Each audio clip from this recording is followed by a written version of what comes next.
매일같이 괴롭힘을 당하던 한국인 피를 가진 혼혈인 여성이 있습니다.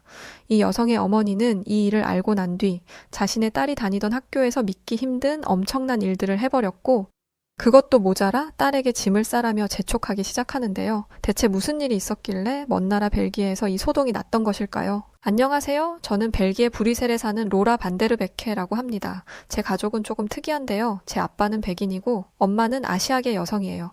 그리고 저는 아빠와 엄마의 유전자를 함께 물려받은 혼혈이라서 저희 세 식구는 모두 인종이 다르죠. 하지만 제 가족은 그 누구보다 서로를 아끼고 사랑하기 때문에 피부색 같은 것은 그렇게 중요하지 않다고 생각했어요. 저는 언제까지고 엄마 아빠의 그늘 아래서 사랑받으면서 행복할 줄만 알았답니다. 하지만 그건 저만의 착각이었어요. 제 인생은 한순간에 시궁창 속으로 처박혀버렸거든요. 제가 고등학교에 입학할 무렵 제 가족은 원래 살던 곳을 떠나 다른 동네로 이사를 하게 되었어요. 제 부모님은 두 분 다 변호사이신데 마침 새로 사무실을 차리실 때이기도 했고, 새로 이사한 동네가 학군도 더 좋아서 겸사겸사 하게 된 선택이었죠. 그때는 새 집, 새로운 동네, 새로운 출발이라는 설렘에 들뜨기만 했었는데 바로 그 순간부터 제 삶은 송두리째 바뀌기 시작했습니다. 새로운 학교에 처음 등교하던 날, 그 싸늘한 분위기를 저는 아직도 잊지 못해요. 왜인지 그 학교에는 유독 백인 친구들이 많았는데 그 친구들은 마치 동물원에 있는 원숭이를 바라보듯 신기하다는 눈빛으로 저를 바라보았어요. 실제로 벨기에는 동양인들에 대한 고정관념이나 편견이 존재합니다. 모든 동양인들을 중국인으로 인식하는 경우가 다반사고 이로 인해 폭력이나 범죄가 발생하기도 하죠. 특히 코로나로 아시아계에 대한 혐오가 더 늘었습니다. 그래서인지 혼혈인인 저를 향해 시간이 갈수록 그 눈빛은 조롱과 멸시로 변해갔죠. 벨기에 학교는 수업 중에 같이 조를 이루어서 해야 하는 과제들이 많은데 행여라도 저와 같은 조가 되기라도 하면 질색을 했고, 심지어 저와 같이 점심을 먹으려고 하지도 않아서 저는 거의 늘 혼자 밥을 먹어야 했어요.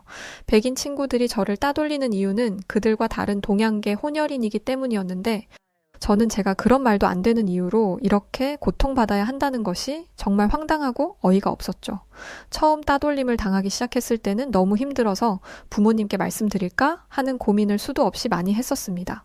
하지만 막상 말을 하려고 할 때마다 차마 입이 떨어지지 않더라고요.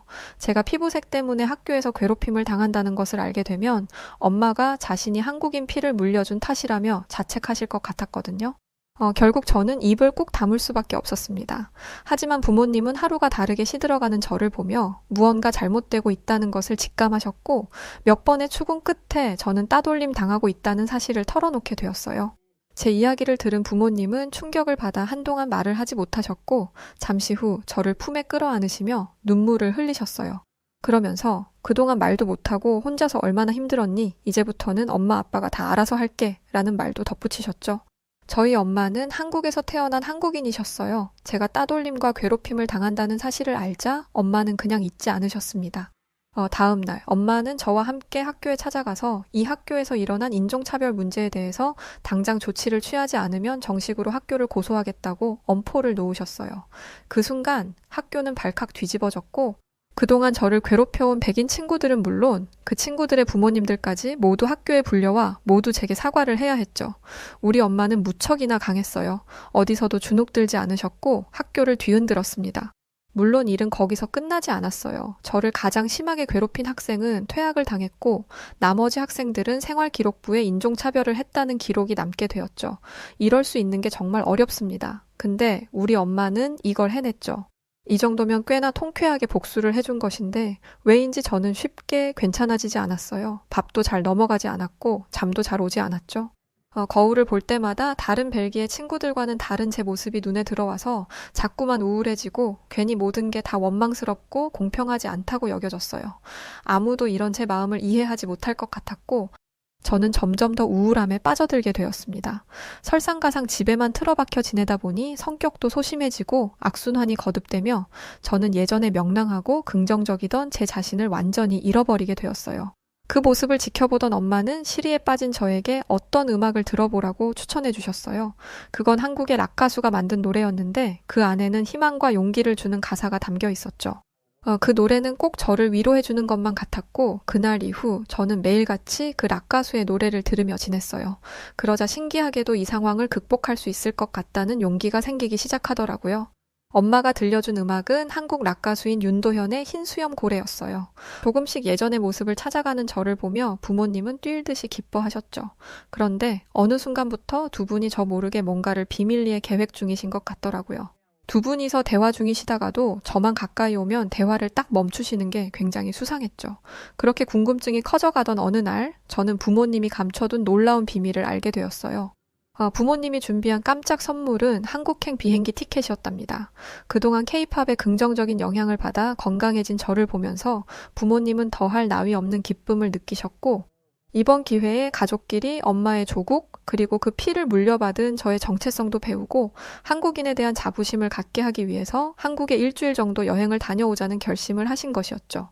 한국에 가서 역사도 배우고 문화도 경험하고 쇼핑도 하고 맛있는 음식도 배불리 먹고 한국의 좋은 기운도 듬뿍 받아오자.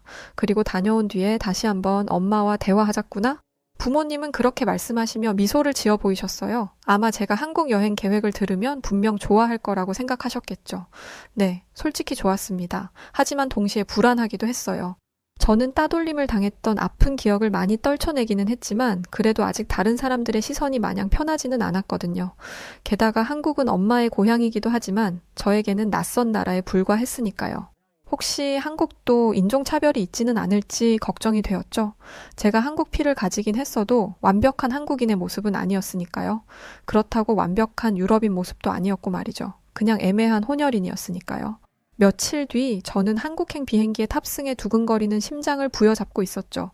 이 두근거림이 불안함인지 아니면 설렘과 기대감인지 잘은 모르겠지만 제 심장은 당장이라도 터져버릴 것처럼 쿵쾅거리고 있었어요. 제 옆에 앉은 부모님은 그런 저의 손을 잡아주시고는 괜찮다면서 웃어주셨는데 사실 저희 엄마는 한국에서 고아였다고 하셨어요. 아주 어릴 때 이곳 벨기에로 입양되어 한국에 연고가 없으셨습니다. 하지만 엄마는 그런 한국을 자신의 자랑스러운 조국이라며 늘 한국을 사랑하셨어요. 가족은 없지만 한국이란 나라 자체가 자신의 부모, 엄마와 아빠라며 늘 한국을 가슴에 품고 사셨죠. 저는 도착까지 남은 시간을 가늠해보고는 귀에 이어폰을 꽂고 케이팝을 듣기 시작했어요. 그러면서 내가 좋아하는 이 음악처럼 엄마의 마음처럼 한국이란 나라가 내 마음에 들기를 바랬답니다. 그리고 잠시 후 저는 제 기대만큼 훌륭한, 아니 기대보다 훨씬 좋은 한국을 만나게 되었죠. 우선 인천공항은 여태까지 제가 가본 공항 중에서 제일 고급스럽고 세련된 스타일을 갖고 있었어요. 스타일이라는 게 무조건 화려하고 제일 좋은 설비를 들여놨다고 해서 뛰어나다는 평가를 들을 수 있는 것이 아닌데 인천공항은 심플하면서도 화려하고 현대적이면서도 한국적인 분위기를 뿜어내더라고요. 그리고 멋진 공항만큼이나 지나다니는 한국 사람들도 다들 외적으로 깔끔하고 잘 갖춰진 모습이었죠. 그런데 한국 사람들은 외적으로만 뛰어난 것이 아니라 내면도 훌륭했답니다. 저희 가족이 캐리어를 찾으려던 때였어요. 엄마도 벨기에로 입양된 이후로 한 번도 한국을 가보지 않으셨어서 거의 처음이나 다름없었죠. 캐리어를 찾을 때 빠릿빠릿하게 움직이지 못하고 버벅거렸는데 한국인들은 누구 하나 저희를 짜증스러워하지 않았고 심지어 어떤 한국인은 능숙한 영어로 말을 걸며 저희 가족이 쉽게 캐리어를 찾을 수 있도록 도와주기까지 하더라고요. 그때 한국인들은 친절함이 몸에 배어 있구나 라는 것을 느낄 수 있는 순간이었죠. 그리고 그나마 다행이었던 건 저희 엄마가 어릴 적에 벨기에로 왔지만 틈틈이 집에서 한국어를 공부하셨기에 아주 어설프게나마 한국말을 조금 할 줄 아셨다는 거예요. 그렇게 좋은 첫인상은 뒤로 하고 저희 가족은 호텔로 가기 위해 공항버스에 올라탔답니다. 인천공항에서 서울로 달려가며 창밖으로 서서히 도시의 풍경이 펼쳐지기 시작하는데 그 경치가 너무 아름다웠어요. 저는 그동안 한국 음악을 들으며 뮤직비디오도 많이 봤는데 그 영상 속에 나온 풍경을 직접 내 눈으로 보고 있다고 생각하니 꼭 내가 뮤직비디오에 나오는 주인공이 된 것 같기도 하고 꿈을 꾸고 있는 기분 같기도 했죠. 아직 본격적인 여행은 시작도 하지 않았는데 그냥 한국의 경치를 보는 것만으로 저는 힐링이 되는 것 같았어요. 어쩐지 한국에 단단히 홀려버린 것 같은 기분이었는데 사실 이건 시작에 불과했죠. 다음날 아침 직접 부딪히며 보다 실감나게 한국을 겪기 시작하자 한국은 더 많은 매력을 보여주었어요. 무엇보다 한국은 여행하기에 정말 편리했습니다. 우선 대중교통 시스템이 혁명적으로 좋았는데 주요 거점마다 버스 정류장이나 지하철역이 있는 것은 물론 버스 정류장에는 버스가 이동하는 방향을 나타내는 화살표 스티커도 붙어 있어서 버스에 탑승할 때 헷갈리지 않더라고요. 사실 벨기에는 지역마다 버스 회사가 모두 달라서 지역을 옮길 때마다 티켓을 관리하는 것으로 구매해야 한국에서는 다이렉트로 가능한 환승도 할 수 있어요. 이게 생각보다 굉장히 불편한 일인데 한국은 달랐죠. 게다가 대중교통 앱을 이용하면 다음 버스가 언제 도착하는지 버스의 이동 경로와 현재 위치를 정확하게 알 수 있어서 굉장히 편리했어요. 벨기에는 대중교통 시스템이 잘 되어 있지 않아서 차가 없으면 생활하기가 매우 불편하거든요. 그런데 한국은 대중교통 시스템이 거의 완벽에 가깝게 갖춰져 있어서 차를 살 필요가 없겠더라고요. 그때 옆에 계시던 아빠가 한마디 던지더군요. 한국 사람들 진짜 부럽네. 벨기에 대중교통이 한국 정도만 되면 당장 차 팔고 대중교통 이용할 텐데, 아, 나도 한국에서 살고 싶다. 그렇게 푸념을 늘어놓는 아빠를 보며 엄마와 저는 웃음을 터뜨렸죠. 그때 충격적인 장면이 저희 가족의 눈에 들어왔습니다. 저희는 명동의 케이팝 굿즈샵에 가기 위해 버스에 탑승해 있었는데 어떤 정류장에 백발의 노인분께서 버스에 탑승하자 한 젊은 사람이 1초의 망설임도 없이 자기가 앉아있던 자리를 양보하는 게 아니겠어요? 일면식도 없는 사이일 텐데 그 젊은 사람은 노인분을 배려하는 것을 당연하게 여기는 것처럼 보였어요. 게다가 버스 기사 아저씨도 어쩐지 목소리는 퉁명스러웠지만 나이가 지긋한 승객분들이 버스에 타고 내릴 때는 행여라도 그분들이 넘어지지 않도록 특히나 주의를 기울여서 속도를 늦추고 충분히 오르고 내리실 때까지 버스 운행을 멈추면서 조심하는 것이 느껴졌죠. 벨기에는 타인에게 매너를 지킬 것을 중요하게 여기기는 하지만 개인주의가 강해서 엄밀히 말해 남에 불과한 노인분들에게 한국과 같은 친절을 베풀지는 않아요. 예를 들어 벨기에 사람들은 버스 안에서 처음 만난 노인분과 우연히 눈이 마주쳤을 때 간단히 목례는 하되 굳이 내 자리를 양보해줄 필요까지는 없다고 생각한다는 것이죠. 반면에 한국 사람들은 진심으로 노인분들을 존중하는 것 같아서 이들이 새삼 다르게 보이기 시작했어요. 한국 사람들의 훌륭한 내면이 빛을 발하는 순간은 사실 그 후로도 자주 찾아왔습니다. 한국 사람들은 여닫이 문을 그냥 지나치는 법 없이 늘 뒷사람이 있는지 확인했죠. 이들에게는 뒤에 따라오는 사람을 위해 문을 잡아주는 일이 전혀 귀찮지 않은 일인 것 같았어요. 또 한국 사람들은 사람들이 있는 곳에서 흡연을 하지 않고 혹시 아무도 없는 곳에서 흡연을 하다가도 사람이 나타나면 곧바로 흡연을 멈추는 등 비흡연자를 많이 배려해 주더라고요. 이런 모습들을 보면서 저는 한국이 정말 살기 좋은 나라라는 것을 깨닫게 되었죠. 제가 그런 생각을 한 데에는 한국의 편의시설이 잘 갖춰져 있다는 것도 한몫 했습니다. 한국에는 간식거리부터 생필품까지 안 파는 물건이 없는 편의점이 굉장히 많이 있었어요. 물론 벨기에에도 편의점이 있지만 벨기에는 보통 작은 도시마다 주유소와 세트로 커다란 편의점이 하나씩 있는 편이죠. 반면에 한국의 편의점은 정말 말 그대로 거리마다 하나씩 들어서 있었는데 이 편의점에서는 택배도 주말까지 운영하고 인쇄도 할 수 있었죠.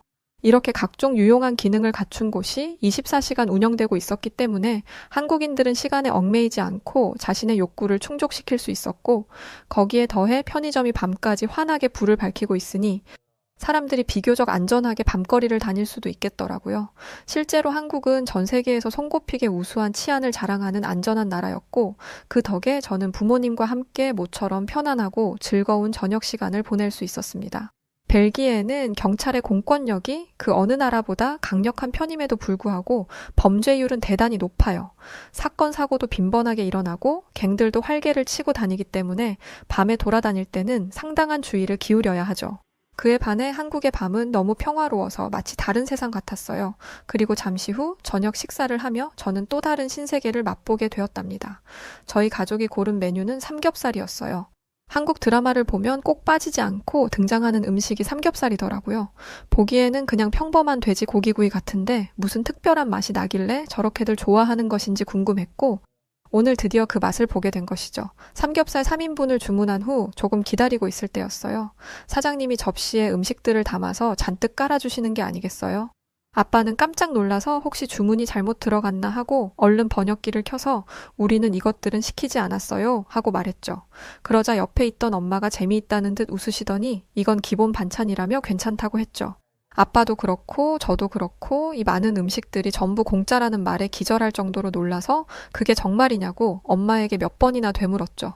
그때 그걸 지켜보시던 사장님은 더 충격적인 말을 하시더군요. 능숙하게 영어를 하시면서 글쎄 부족하면 얼마든지 더 가져다 먹으세요. 무한 리필입니다. 하시는 거예요. 그 말을 들은 엄마도 무한 리필은 자신도 처음이라며 정말 놀라워하셨어요. 이어서 삼겹살이 나왔고 사장님은 낯선 외국인들인 저희를 위해서 직접 삼겹살을 구워주셨어요. 지글지글 침샘을 자극하는 소리와 함께 삼겹살이 익어가며 고소한 냄새가 풍기기 시작하더라고요. 이내 노릇하게 삼겹살이 익었고 저는 드디어 삼겹살을 맛볼 수 있었죠. 한껏 기대하며 삼겹살은 입에 넣는 순간 저는 그 특유의 풍미와 바삭함에 반하지 않을 수 없었어요. 삼겹살의 기름기를 쌈장이라는 매콤한 소스가 깔끔하게 잡아주며 완벽한 맛의 조화를 이루었고 이건 정말 아무리 먹어도 절대 질리지 않을 것 같았죠. 아빠와 엄마는 사장님의 추천을 받아 삼겹살에 소주를 곁들이셨는데 아빠는 소주를 한 모금 넘기는 순간 물개 박수를 치며 좋아하시더라고요. 그리고 아빠가 내뱉은 말에 엄마와 저는 배꼽이 빠져라 웃었어요. 와, 이거 뭐냐? 이거 완전 신세계인데? 여보, 난 그냥 한국에 살 테니까 당신은 로라와 함께 돌아가. 난 그냥 한국에 살래. 뭐 원래 장난기가 많으신 아빠였지만 한국에 와서 연신 한국이라는 도시와 사람들 그리고 먹거리까지 완벽하게 푹 빠지셔서는 한국의 피를 가지고 있지 않았던 아빠가 더 난리였습니다. 엄마도 소주가 삼겹살과 정말 잘 어울리는 것 같다며 저에게 나중에 어른이 되면 꼭 이 조합으로 먹어봐 라고 하셨어요. 그 순간 저는 어서 빨리 어른이 되고 싶었답니다. 하지만 우선은 냉면과 삼겹살을 함께 먹는 것으로 만족해야 했죠. 저는 냉면과 삼겹살을 같이 먹으면 맛있다는 것을 엄마 때문에 인터넷에서 보고 알았고 그대로 따라 해보기로 했습니다. 그리고 결과는 대성공이었어요. 냉면의 시원함과 삼겹살의 짭조름함이 만나니 환상 그 자체더라고요. 진짜 너무 맛있어서 저는 쉬지 않고 삼겹살을 먹었답니다. 상추에 싸서 먹어도 맛있고 소금에 찍어 먹어도 맛있고 밥과 함께 먹어도 맛있었어요. 대체 왜 그렇게 한국 드라마에서 삼겹살이 많이 나왔던 것인지 제대로 이해가 되는 순간이었죠. 그렇게 완벽한 저녁 식사를 마치자 시간은 어느새 9시가 다 되어가고 있었어요. 그제서야 불현듯 저는 아직 한 군데 더 들를 곳이 남아있다는 것을 깨달았죠. 저는 한국에 오기 전부터 올리브영에서 제가 좋아하는 보이그룹이 광고하는 화장품을 사고 싶었거든요. 그래서 저는 올리브영이 문 닫기 전에 재빨리 달려가기로 했죠. 그렇게 도착한 올리브영에는 제가 사려고 했던 화장품 외에도 합리적인 가격에 질 좋은 제품들을 많이 팔고 있었고 저는 황홀한 기분으로 쇼핑을 하기 시작했어요. 한국 사람들은 피부가 좋기로 유명하고 그게 다 한국 화장품 덕분이라는 소문이 있어서 요즘 벨기에에서도 한국 화장품이 인기가 아주 많거든요. 그래서 저뿐만 아니라 엄마도 한국 화장품은 미백과 주름에 좋기로 유명하다고 들었다며 신나서 여기저기 구경하셨고 그렇게 시간 가는 줄도 모르고 정신없이 쇼핑을 하다 보니 어느새 제 양손에는 빵빵하게 차오른 쇼핑백이 들려 있었죠. 아빠는 무겁지 않냐며 아빠가 들어주겠다고 하셨지만 저는 괜찮다고 제가 들겠다고 했어요. 두 손은 무거울지 몰라도 마음은 풍족하고 발걸음은 더 없이 가벼웠거든요. 그렇게 즐거운 마음으로 호텔로 돌아가는 길, 신호등이 파란불로 바뀌고 횡단보도를 건너려던 순간이었어요. 그런데 너무 신났던 탓일까요? 저는 그만 발을 삐끗하여 크게 넘어지고 말았습니다. 그 순간 쇼핑백 안에 들어있던 화장품과 작은 미용용품들은 횡단보도 한복판으로 쏟아지고 말았고 저는 아픈 것도 있고 당황하기 시작했죠. 쇼핑백 2개에 가득 담겨있던 작고 둥근 화장품들이 차도를 대굴대굴 굴러다니고 있었고 당장 언제 신호등이 빨간불로 바뀌고 자동차가 달려들지 모르는 상황이었으니까요. 앞으로 고작 몇 초 뒤면 자동차들이 달려들 것이고 차도에 떨어진 제 화장품들은 자동차 바퀴에 다 짓밟히게 될 것이라는 생각에 저는 절망하게 되었죠. 그때 믿을 수 없는 일이 일어나기 시작했어요. 근처에 있던 한국인들이 몰려와서 저희 가족과 함께 바닥에 떨어진 화장품을 주워주는 게 아니겠어요. 회사에서 퇴근하던 길인지 정장을 입고 있는 아저씨, 교복을 입은 여학생, 중년의 나이로 보이는 아주머니까지. 모두가 자기 일처럼 나서서 빠르게 저희 가족을 도와주었고 상황은 순식간에 수습되었어요. 저는 이렇게 큰 도움을 받게 될 줄은 상상도 하지 못해서 고맙다는 인사도 제대로 하지 못하고 어안이 벙벙해 있었죠. 그런데 한국 사람들은 고맙다는 인사나 보답을 바라고 저를 도와준 것도 아니었는지 저를 도와준 뒤 깔끔하게 다시 제 갈 길을 가더라고요. 그 모습은 마치 호의를 베푼 뒤 호련히 자취를 감추는 슈퍼히어로 배트맨 같이 보여서 굉장히 인상적이더군요.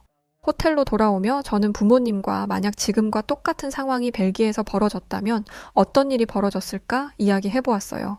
아마 벨기에 사람들 중 30% 정도는 저희를 도와줄 것이고 또 30% 정도는 저희를 무시하고 지나갈 것이고 나머지는 제가 떨어뜨린 물건을 훔쳐갈 것 같다는 것이 저희의 결론이었죠. 그런 이야기를 하고 있으니 방금 있었던 일이 얼마나 대단하고 감사한 일인지 제가 얼마나 큰 도움을 받은 것인지 새삼 다시 생각해보게 되더군요. 그러면서 저는 이렇게 좋은 사람들로 가득한 한국에 머무는 동안에는 나쁜 일은 하나도 생기지 않을 거라고 확신했어요. 그리고 바로 다음 날, 제 믿음은 산산조각나고 말았죠. 다음 날 아침 저희는 이른 시간부터 관광을 하기 위해 호텔을 나섰어요. 한국에서 보내는 소중한 시간을 1분 1초도 허투루 보내고 싶지 않았거든요. 오늘의 첫 목적지는 경복궁이었죠. 경복궁은 서울의 중심에 위치해 있어서 전통과 현대의 아름다운 조화를 느낄 수 있는 곳이라 들었거든요. 잠시 후 경복궁에 도착해보니 과연 듣던 대로 경복궁은 우아한 아름다움을 뽐내고 있었어요. 저희 가족은 경복궁 입구에서 경복궁이 뿜어내는 위용에 잠시 넋을 빼고 있다가 이왕 여기까지 왔는데 근처에 있는 한복 대여점에 가서 한복을 빌려 입고 제대로 경복궁을 즐겨보기로 했어요. 한복은 하나같이 고운 색깔에 편안하면서도 우아하고 맵시 있는 디자인을 갖추고 있어서 어떤 조합을 해도 다 특색 있게 예뻤어요. 옛날부터 한국 사람들은 이렇게 예쁜 옷을 입고 살아서 요즘도 그렇게 패션 센스가 있는 거구나 싶었죠. 한복의 날렵한 버선코는 한옥의 기와와 그 생김새가 꼭 닮았고 한복 치마의 둥그런 모양은 담장 밑에 놓인 항아리와 닮았고 무엇보다 보고 있으면 눈이 편안한 조화로운 색감과 고상한 아름다움은 연못, 정원, 건축물이 한 폭의 그림처럼 공존하고 있는 경복궁과 너무나도 닮아 있었어요. 그런 생각을 하며 걷다 보니 어느새 왕이 신하들과 회의를 하던 장소인 근정전 앞에 다다랐고 저희는 기념으로 가족 사진을 찍기로 했답니다. 저는 마침 지나가던 여성분에게 휴대폰을 내밀며 저희 사진을 한 장 찍어달라고 부탁했죠. 그런데 여성분은 약간 차가운 듯한 표정을 지으면서 알겠다며 제 휴대폰을 받아가셨고 저는 혹시 바쁜 분을 붙잡고 괜한 부탁을 했나 싶어서 마음이 좋지 않았어요. 그런데 반전이 일어나기 시작했습니다. 그 여자분은 사진을 찍겠다며 자세를 잡으시더니 열과 성을 다해서 저희 가족 사진을 찍어주기 시작하시더라고요.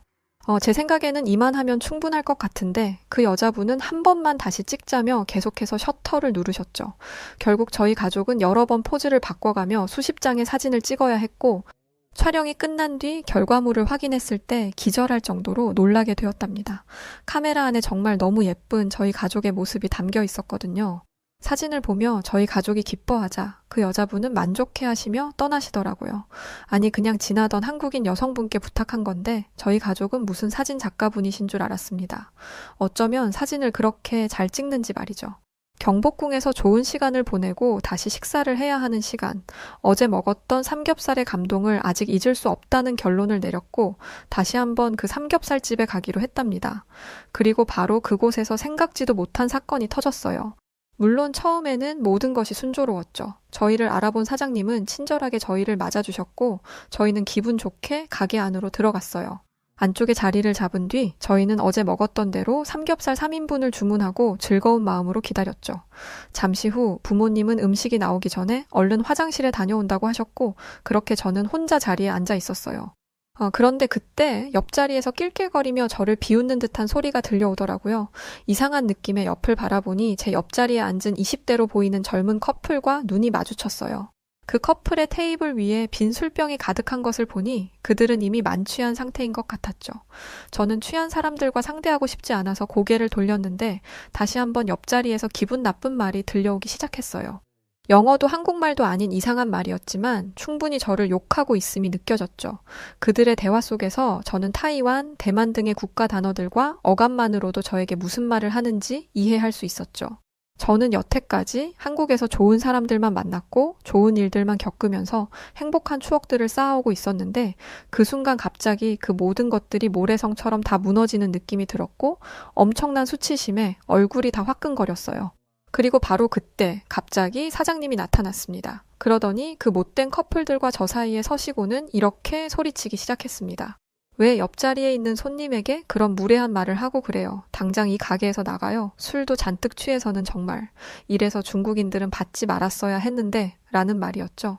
사실 저는 사장님이 뭐라고 하시는 것인지 정확하게 다 알아들을 수는 없었지만 차이나라는 말은 알아들었기에 지금 사장님이 나를 도와주고 계신다는 것을 알 수 있었죠. 그때 소란이 일어난 것을 안 부모님께서 깜짝 놀라 달려오셨고 사장님과 커플들을 떨어뜨려 놓으며 일단 소동은 진정되었어요. 하지만 그것도 잠시 그 커플은 자신들이 잘못한 것은 생각하지도 않고 당장 경찰에 신고하겠다며 큰 소리를 치기 시작했죠. 저는 재빨리 부모님께 일이 어떻게 된 것인지 설명했고 머리끝까지 화가 난 부모님은 대번에 도끼눈을 뜨고 그 커플을 노려보기 시작했어요. 상황이 걷잡을 수 없이 번져가려던 그때 정말 놀라운 일들이 가게 안에서 펼쳐지기 시작했습니다. 삼겹살집 가게 안에 있는 한국인 손님들이 모두 일어나 그 중국인 커플을 밖으로 밀쳐냈고 그 중국인들의 행패로 바닥에 떨어진 수저와 깨진 그릇, 컵들을 모두 한마음으로 치워주기 시작했던 거였죠.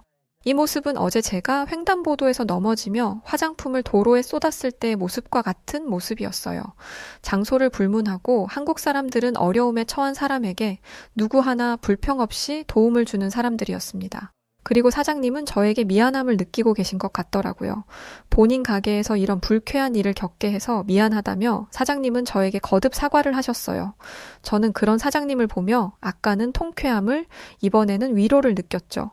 이 순간 너무 큰 감동에 저는 벨기에에서 겪었던 상처까지도 모두 다 치유되는 느낌이었어요. 어쩌면 선물 같은 이 순간을 위해 나는 그 고통을 감내하고 한국에까지 오게 되었는지 모르겠다는 생각도 들었고요. 그래서 저는 사장님의 손을 잡으며 땡큐 베리 마치 하고 인사를 드렸죠. 서로 사용하는 언어가 달라서 깊은 대화를 나눌 수는 없었지만 그래도 진심은 통한 것 같았어요. 그 사건 이후 저는 남은 일정 동안 한국에서 최선을 다해 즐거운 추억을 만들었어요. 이곳에서 만든 추억으로 한국의 피를 가진 제가 얼마나 복받은 사람이고 멋진 나라의 피를 가진 사람인지 느꼈고 벨기에에서도 더욱더 단단한 사람이 되어 언젠가 저에게 또 힘든 시간이 찾아온다고 해도 슬기롭게 이겨낼 수 있을 것만 같았습니다. 엄마와 아빠가 왜 나에게 한국행 여행을 제안하게 되었던 건지도 알 수 있었습니다. 한국 여행을 마치는 마지막 날 밤, 저는 잠들기 전에 엄마가 저에게 들려주었던 윤도현의 흰수염 고래를 다시 들으며 잠에 들었어요. 노래 가사에서처럼 언젠가 흰수염 고래처럼 헤엄쳐 두려움 없이 이 넓은 세상 살아갈 수 있길, 그런 사람이길, 이 가사가 전하는 메시지에 가슴이 뭉클했습니다. 벨기에에 돌아가서도 한국의 피를 가진 저였기에 한국인들처럼 당당하게 두려움 없이 살아가도록 한국인의 피를 가진 스스로를 자랑스럽게 여기며 최선을 다해 살아가기로 마음먹었습니다. 이제는 혼혈이님이 창피하지 않습니다. 그리고 저희 엄마가 이 멋진 한국인인 게 너무나 자랑스럽습니다. 그걸 제가 직접 두 눈으로 증명할 수 있게 해주셔서 정말 감사합니다. 네, 오늘 사연은 여기까지인데요. 정말 인종차별은 사회적인 문제 같아요. 특히나 이탈리아나 사연 속 벨기에와 같은 유럽 국가들에게서 아직도 보이는 모습이라고 하는데 빨리 이런 차별 문화가 사라졌으면 하는 마음이네요. 여하튼 엄마의 고향 한국에 와서 한국인의 자부심을 가지고 벨기에로 돌아가셨다니까 정말 기쁘고요. 앞으로는 주눅 들지 마시고 당당하게 멋진 삶 사시길 응원합니다. 자, 그럼 오늘 사연 어떻게 들으셨어요? 사연이 재밌으셨다면 구독, 좋아요, 알림 설정 부탁드리고요. 사연을 읽어드렸던 저는 여우튜브 송은지였습니다. 더 재미있는 사연으로 찾아뵐게요. 영상 끝까지 봐주셔서 대단히 고맙습니다. 그리고 우리 구독자분들 사랑합니다. 감사합니다. 당신만의 유튜브